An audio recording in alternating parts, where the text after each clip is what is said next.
Selam dostlar, bugün biz жұмысын істейміз. 56-шы бетшегі 7-ші есеп. Каналға тіркеліп қоюды ұмытпаңыздар.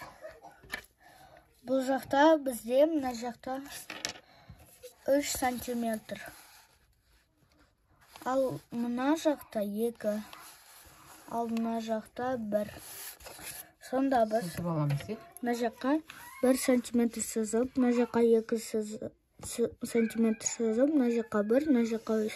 Енді периметріміз белгісіз. Бізде периметрді табу үшін бірінші 1-ге 1-ді қосамыз, 2. Содан кейін 2-ге 2-ні 4. Ал 4-ге 3-ті қосқанда 7. Сонда біздің периметріміз 7 сантиметр. Мына жақта барлығы 1 сантиметр. 1-ді 3-ге көбейткенде 3, 3-ті 2-ге көбейткенде 6. Периметр